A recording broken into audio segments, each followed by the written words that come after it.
Good morning students आज हम जानेंगे संवाद लेखन के बारे में। तो आज का हमारा विषय होगा संवाद लेखन। So let's start this video. सबसे पहले हम जानेंगे संवाद किसे कहते हैं, संवाद क्या होते हैं। संवाद जो है ये दो शब्दों से मिलकर बना है, सम प्लस वाद, जिसका शाब्दिक अर्थ होता है बातचीत करना यानी कन्वर्सेशन। दो या दो से अधिक लोगों के बीच होने वाले वार्तालाप या बातचीत या संभाषण को संवाद कहते हैं। यानी संवाद दो या दो से अधिक लोगों के बीच में किए जाते हैं। दूसरे शब्दों में कहें तो संवाद का सामान्य अर्थ बातचीत भी है। इसमें दो या दो से अधिक व्यक्ति भाग लेते हैं, अपने भावों और विचारों को एक दूसरे के साथ में व्यक्त करते हैं। तो उसके लिए वो किसकी सहायता लेते हैं? संवाद की। यानी वो अपने भावों और विचारों को व्यक्त करने के लिए संवाद की सहायता लेते हैं। तो आई होप सभी बच्चों को संवाद की परिभाषा समझ में आई होगी। संवाद किसे कहते हैं? यानी दो या दो से अधिक लोगों के बीच होने वाले वार्तालाप को या बातचीत को संवाद कहते हैं। ये इसकी सिंपल डेफिनेशन है। अब हम जानेंगे अच्छे संवाद के लिए हमें कौन कौन सी बातों का ध्यान रखना चाहिए। यानी एक अच्छा संवाद लेखन हम कर सके उसके लिए हमें किन किन महत्वपूर्ण बिंदुओं को ध्यान में रखना चाहिए, उसके बारे में हम जानेंगे। सबसे पहले तो आपके जो संवाद हैं वो छोटे और स्पष्ट होने चाहिए। छोटे, सहज, स्वाभाविक और स्पष्ट होने चाहिए।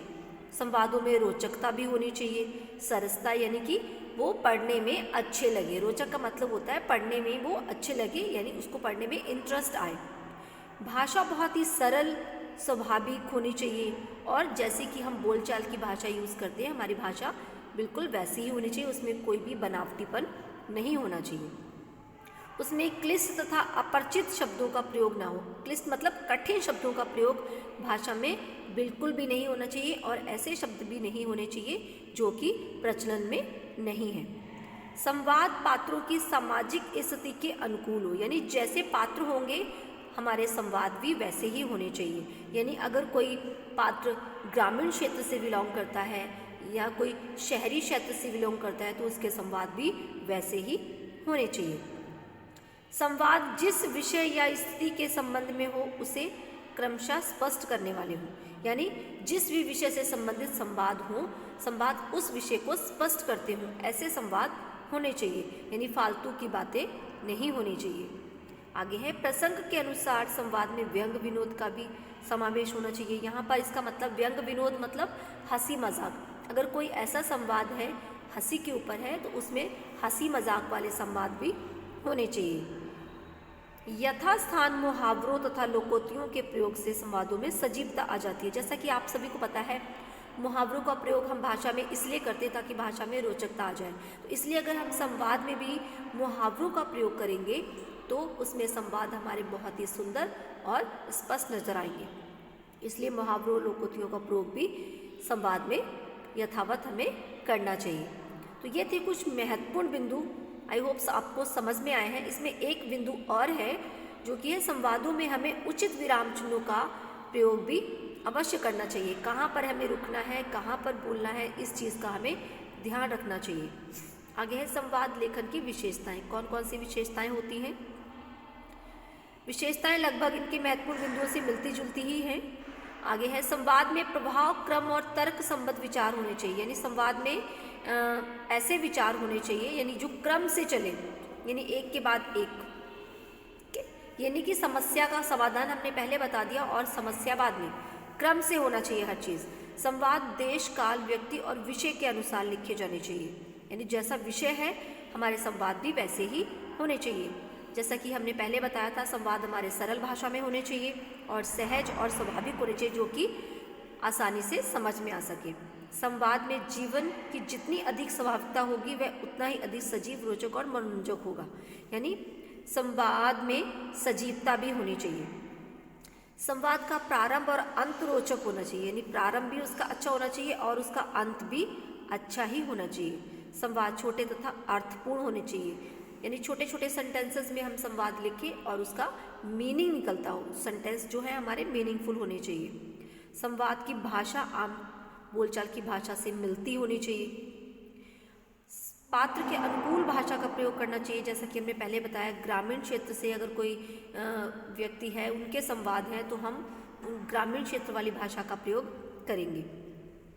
हमें कठिन शब्दों का प्रयोग करने से बचना चाहिए संवाद में, और हमारी भाषा मुहावरेदार भी होनी चाहिए, और संवाद लेखन में बनावटीपन बिल्कुल भी नहीं होना चाहिए। संवाद सहज और स्वाभाविक लगने चाहिए।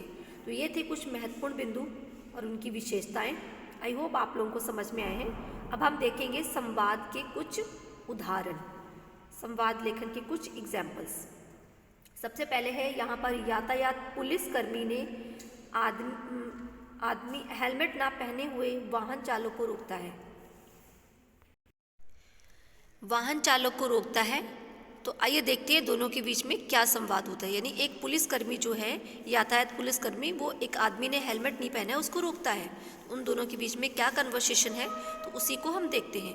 तो देखिए कैसे लिखते हैं। सबसे पहले, जैसे अगर पुलिसकर्मी का संवाद है तो हम उसका नाम पहले मेंशन करेंगे। सबसे पहले लिखेंगे पुलिसकर्मी, नाम नहीं, मतलब उसका जो भी पद है वो मेंशन करेंगे, पुलिसकर्मी। जैसे पुलिसकर्मी क्या कहता है, आपको पता है ना कि हेलमेट पहने बिना वाहन चलाना अपराध है। तभी वाहन चालक क्या कहता है, तो लिखेंगे वाहन चालक, अरे सर मैं तो हेलमेट लगाए बिना घर से निकलता ही नहीं, लेकिन, मतलब उसकी बात अधूरी रह जाती है। तब तक पुलिसकर्मी बीच में फिर से बोल पड़ता है, कहता है तो आज आप किस खुशी में बिना हेलमेट के इस खूबसूरत बाइक पे सवार होकर बाहर तशरीफ़ लाए हैं। तो वाहन चालक कहता है, जी वो भूल हो गई।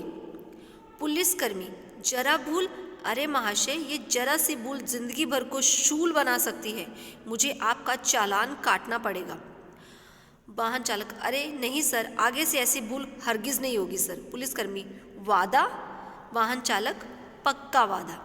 तो इस टाइप से ये एक छोटा सा संवाद था। आई होप आप लोगों को ये समझ में आया है। इस टाइप से हम छोटे छोटे सेंटेंसेस का यूज़ करके एक अच्छा संवाद लिख सकते हैं। आगे दूसरा एग्जाम्पल देखेंगे। दो मित्रों के बीच में संवाद हो रहा है, जिसमें वो नए विद्यालय में अपने पहले दिन के बारे में बातचीत कर रहे हैं। यानी वो विद्यालय में पहली बार आए हैं, मतलब पहला दिन है उनका, और उनके बीच में क्या संवाद हो रहा है, आइए देखते हैं। कीर्ति और सुनैना, ये दो गर्ल्स हैं, इनके बीच में संवाद हो रहा है। कीर्ति कहती है, हेलो सुनैना, तुमने भी इसी विद्यालय में प्रवेश लिया है। सुनैना कहती है, हाँ कीर्ति, तुमको यहाँ देखकर मुझे बड़ी प्रसन्नता हो रही है। बहन, कीर्ति बोलती है, बहन मेरे मन में भी हल्की सी घबराहट हो रही है। सुनैना, क्यों, ऐसा क्या है?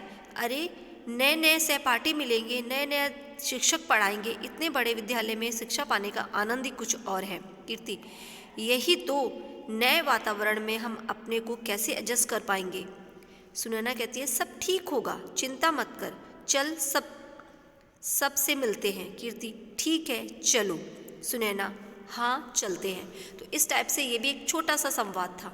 जरूरी नहीं है कि आपने जो संवाद यहाँ पर पढ़े हैं आप सेम वही लिखें, यानी विषय आपका वही होना चाहिए। आपके संवाद थोड़े बहुत चेंज हो सकते हैं, बातचीत थोड़ी सी चेंज हो सकती है, ठीक है, तो उसको आप बदल सकते हैं अपने अकॉर्डिंग। एक संवाद और है, उसको भी पढ़ते हैं।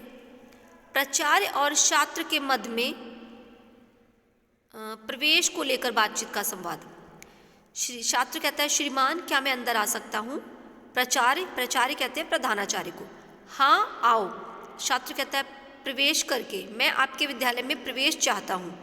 पहला विद्यालय क्यों छोड़ना चाहते हो? प्राचार्य ने पूछा। छात्र बोलता है, पिताजी का यहाँ तबादला हो गया और आपका विद्यालय हमारे घर के पास है। तबादला मतलब ट्रांसफ़र हो गया। प्राचार्य कहता है, वहाँ कौन सी कक्षा में पढ़ रहे थे? छात्र, 8वीं कक्षा में श्रीमान। यह है मेरा प्रगति पत्र और विद्यालय छोड़ने की टीसी। प्राचार्य, प्रगति पत्र और टीसी देकर, यह लो प्रवेश आवेदन पत्र, इसे भरकर पिताजी के हस्ताक्षर करवा कर मेरे पास ले आना। छात्र, प्रवेश आवेदन पत्र लेकर, यानी उसको ब्रैकेट में लिखेंगे, उसके बाद धन्यवाद श्रीमान। तो इस टाइप से ये एक प्रिंसिपल और एक छात्र के बीच में संवाद था। आई होप आप लोगों को ये संवाद लेखन बहुत अच्छे से समझ में आया है। So thank you and have a nice day.